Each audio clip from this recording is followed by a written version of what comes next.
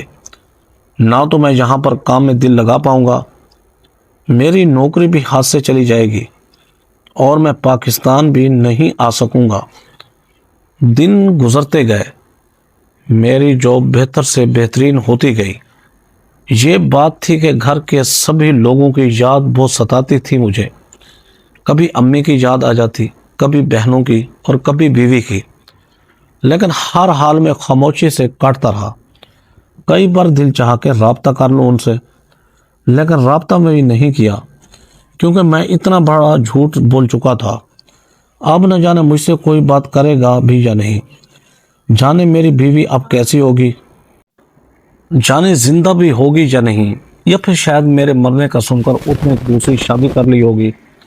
کئی وسوسے میرے دماغ میں جنم لیتے اور پھر انہیں پکڑ کر نیچے بٹھا دیتا ہوں۔ زندگی کے یہ 4 سال مکمل ہوئے اور آج جب 4 سال مکمل ہوئے تو مجھے میرے باس نے آ کر یہ اطلاع دی کہ آج تم پاکستان جا رہے ہو، تم پاکستان جاؤ، اپنے لوگوں سے مل کر آؤ، تمہیں 3 مہینے کی چھٹیاں دے دی گئی ہیں۔ اس خبر نے مجھے خوشی سے مسرور کر دیا تھا، لیکن ساتھ ہی ساتھ یہ خدشہ بھی تھا کہ اگر میں جاؤں گا تو اپنے گھر والوں کو کیا منہ دکھاؤں گا۔ میری ماں کہاں ہوگی، میری بہنیں کہاں ہوں گی، میری بہنوں کی شادیاں ہو گئی ہوں گی یا نہیں، میری بیوی کس حال میں ہوگی۔ بس یہی سوچ سوچ کر میں نے دبئی سے پاکستان کا سفر طے کیا اور پھر اسلام آباد ایئرپورٹ سے اپنے گھر تک کا راستہ بھی طے کرایا، لیکن ابھی تک اسی سوچ میں گم تھا کہ آگے کیا ہوگا۔ لیکن جو ہی گھر پہنچا اور گھر کے ڈرائنگ روم تک پہنچا تو سامنے کا منظر میرے لیے حیران کن تھا۔ سامنے ہی میری ماں ایک صوفے پر براجمان تھی، ان کے ساتھ ہی کوئی بوڑھی عورت بھی بیٹھی تھی، جبکہ ایک بڑے صوفے پر میری دونوں بہنیں براجمان تھیں۔ ان دونوں کے ہاتھوں میں ایک ایک بچہ بھی تھا۔ میں یہ دیکھ کر حیران ہو رہا تھا۔ گھر کا اندرونی منظر بھی کافی تبدیل ہو چکا تھا۔ دوسری سائیڈ پر دیکھا تو میری بیوی اپنے سر پر دوپٹہ کیے خاموشی سے نظریں جھکائے بیٹھی تھی۔ اس کے ساتھ ہی دو عورتیں بیٹھی تھیں جو باتیں کر رہی تھیں۔ وہ باتیں میرے دل پر چھریوں کی طرح لگنے لگیں، کیونکہ ایک عورت کہنے لگی کہ بہن، آپ کی بہو واقعی ہی بہت پیاری ہے، ہمیں افسوس ہے کہ آپ کے بیٹے کا، لیکن ایسی بہو خدا قسمت والوں کو دیتا ہے جیسی بہو آپ کو ملی ہے، ورنہ کس نے اسے مجبور کیا تھا کہ یہ آپ لوگوں کے پاس بیٹھے اور آپ کی خدمت کرے، اپنی نندوں کو بیائے، لیکن یہ اسی کا ظرف ہے۔ اس نے اتنی محنت کی اور ان 4 سالوں میں اپنی دونوں نندوں کو بھی بیاہ دیا اور آپ کی خدمت کرتی رہی۔ آپ نے بہت اچھا فیصلہ کیا ہے اور ہمیں بھی آپ کی بہو بہت پسند آئی ہے۔ آپ بتائیں کہ ہم منگنی کی تاریخ لینے کب آئیں؟ یہ بات سن کر تو میرے پیروں تلے سے زمین نکل گئی۔ میں نے کچھ آگے ہو کر دیکھا تو سر پر دوپٹہ سجائے نیچے نظریں جھکائے اپنی بیٹی بیوی کو دیکھا، جس کی شکل سے واضح دکھ رہا تھا کہ اس نے کیسی کیسی مصیبتیں جھیلی ہوں گی۔ ان کی باتوں سے مجھے یہ تو علم ہو گیا تھا کہ میری بیوی نے ہی میری بہنوں اور میری ماں کی کفالت کی ہے، لیکن اب وہ کسی اور کی ہو رہی تھی۔ میری ماں اسے اب کسی اور کے نام لگا رہی تھی، یعنی کہ وہ اپنی تیسری بیٹی کو بھی بیاہ رہی تھی۔ قصور سارے کا سارا میرا ہی تھا۔ میری آنکھوں سے آنسو بہ رہے تھے۔ میں کتنا خود غرض ہو گیا تھا اپنے سکون کے لیے۔ میں نے اپنے گھر والوں کا سکون برباد کر دیا۔ اپنی وہ بیوی جس کے میکے میں کوئی نہیں تھا، بس وہ اپنے نام نہاد رشتے میں اسے باندھ کر وہاں گیا اور پھر سب کو یہ مشہور کر دیا کہ میں مر گیا ہوں۔ یہ تھی میری مردانگی۔ مجھے خود سے شرم آنے لگی، آنکھیں آنسو برسا رہی تھی۔ میں جلدی سے آگے بڑھا اور کہنے لگا، کیا مطلب اس کا رشتہ ہو رہا ہے؟ میرے جیتے جی میری بیوی کبھی کسی اور کی نہیں ہوگی۔ میں نے آگے بڑھ کر دہاڑ کر کہا تو ایک دم سے سبھی لوگ اٹھ کھڑے ہوئے۔ میری ماں اور میری بہنیں میری طرف دیکھ کر سکتے میں آ گئی تھی، جبکہ میری بیوی ابھی تک وہیں بیٹھی تھی۔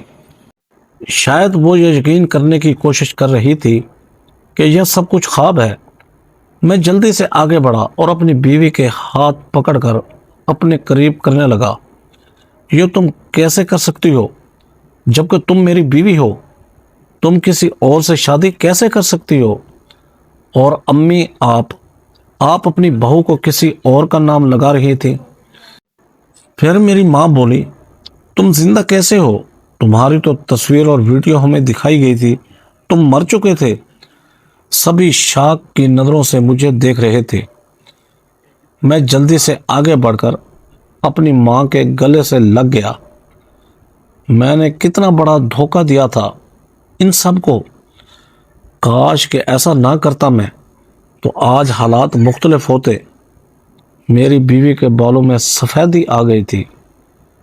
اس نے وہ دن دیکھے تھے ان 4 سالوں میں جو کوئی پوری زندگی میں بھی نہیں دیکھتا۔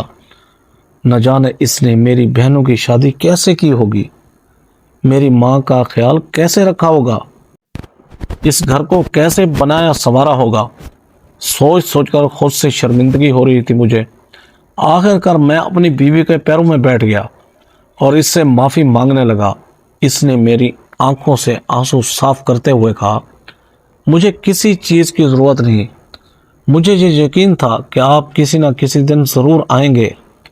میں جانتی تھی کہ آپ زندہ ہوں گے، اس لیے ہی تو میں نے ابھی تک شادی نہیں کی تھی، آپ کی امی کو چھوڑ کر نہیں گئی تھی۔ دوسری بات یہ، میں نے آپ سے وعدہ کیا تھا کہ آپ کی غیر موجودگی میں آپ کی امی اور آپ کی بہنوں کا خیال رکھوں گی۔ پھر آپ سے کیا ہوا وعدہ کیسے بھول سکتی تھی میں؟ اس نے یہ کہا تو مجھے بہت شرمندگی ہوئی۔ ماں اور بہنوں نے بھی مجھے معاف کر دیا۔ رشتے والے کی ماں بھی خوش ہو کر وہاں سے چلی گئی۔ یہ کہتے ہوئے خدا کا شکر ہے کہ آپ لوگوں کا بیٹا واپس آ گیا، لیکن پھر بھی نہ جانے کیوں ابھی بھی ایک شرمندگی سی ہے جو مجھے اپنی بیوی اور اپنی ماں سے ہوتی ہے۔ لیکن اب میں نے وعدہ کر لیا ہے کہ میں اپنی بیوی کے ساتھ ہمیشہ خوش رہوں گا، اس کو کبھی بھی کسی بھی وقت میں اکیلا نہیں چھوڑوں گا۔ وہ واقعی میں وفادار فرمانبردار بیوی تھی۔ میری غیر موجودگی میں اس نے میرے گھر کا کیسے خیال رکھا تھا، لیکن اب میں نے اس سے وعدہ کر لیا تھا کہ میں اب کبھی بھی اسے چھوڑ کر نہیں جاؤں گا، بلکہ جاؤں گا تو اسے ساتھ لے کر جاؤں گا، اور جو اس نے دکھ میری غیر موجودگی میں میرے گھر میں دیکھے ان تمام کا ازالہ کر دوں گا میں۔ یہ بات ٹھیک ہے کہ گھروں میں نوک جھونک چلتی رہتی ہے، لیکن اس نوک جھونک کی وجہ سے ہمیں کبھی بھی پیچھے نہیں ہٹنا چاہیے، ورنہ ہمارا ایک قدم ہمارے گھر والوں کی زندگی خراب کر سکتا ہے، خاص طور پر ہماری بیوی اور ہماری ماں کی۔ خدا را سوچئے، جب انسان کی شادی ہو جاتی ہے تو گھر میں مسئلے مسائل جنم لیتے ہی رہتے ہیں۔ چھوٹے چھوٹے مسئلوں کو بات چیت کے ذریعے حل کیا جاتا ہے، نہ کہ اتنے بڑے بڑے اقدام اٹھانے سے۔ ایسا کرنے سے تو ہم اپنا ہی نقصان کرتے ہیں۔ دوستو، کمنٹ باکس میں اپنی رائے کا ضرور اظہار کیجیے گا کہ یہ سٹوری آپ کو کیسی لگی۔ ایسی سبق آموز سٹوری دیکھنے کے لیے ویڈیو کو لائک کریں، ہمارے چینل شوکت وائس کو سبسکرائب کر کے بیل آئیکن کو دبا کر آل پر کلک کر دیں تاکہ آپ کو آنے والی نیو ویڈیو کا نوٹیفیکیشن سب سے پہلے ملے۔ Thanks for watching. اللہ حافظ۔